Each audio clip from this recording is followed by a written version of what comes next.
بسم اللہ الرحمن الرحیم۔ ایک بادشاہ نے کسی بات پر خوش ہو کر ایک شخص کو یہ اختیار دیا کہ وہ سورج غروب ہونے تک جتنی زمین کا دائرہ مکمل کر لے گا وہ زمین اس کو الاٹ کر دی جائے گی، اور اگر وہ دائرہ مکمل نہ کر سکا اور سورج غروب ہو گیا تو اسے کچھ بھی نہیں ملے گا۔ یہ سن کر وہ شخص چل پڑا۔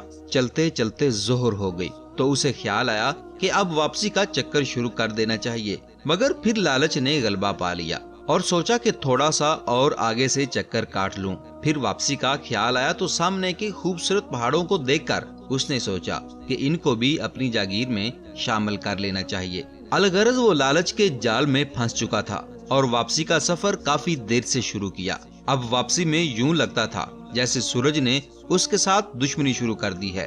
وہ جتنا تیز چلتا سورج بھی اتنا ہی جلدی ڈھل رہا تھا۔ عصر کے بعد تو سورج ڈھلنے کی بجائے لگتا تھا پگھلنا شروع ہو گیا ہے۔ وہ شخص دوڑنا شروع ہو گیا کیونکہ اسے سب کچھ ہاتھ سے جاتا نظر آ رہا تھا۔ جب اس نے محسوس کیا کہ میں نے لالچ میں آ کر کچھ زیادہ ہی بڑا کر بیٹھا ہوں، تب وہ اپنے لالچ کو کوس رہا تھا، مگر اب بہت دیر ہو چکی تھی۔ دوڑتے دوڑتے اس کا سینہ درد سے پھٹا جا رہا تھا۔ مرتا کیا نہ کرتا، بس وہ دوڑے جا رہا تھا کہ کسی نہ کسی طرح مقررہ وقت پر مقررہ جگہ پہنچ جائے۔ آخر سورج غروب ہوا تو وہ شخص اس طرح گرا کہ اس کا سر اس کے سٹارٹنگ پوائنٹ کو چھو رہا تھا اور پاؤں واپسی کے دائرے کو مکمل کر رہے تھے اور اس کی جان نکل گئی۔ یوں اس کی لاش نے دائرہ مکمل کر دیا۔ جس جگہ وہ گرا تھا اسی جگہ اس کی قبر بنائی گئی اور قبر پر کتبہ لگایا گیا جس پر لکھا تھا، اس شخص کی ضرورت بس اتنی سی جگہ تھی جتنی جگہ پر اس کی قبر ہے۔ ناظرین، آج ہمارے دائرے بھی بہت بڑے ہو گئے ہیں،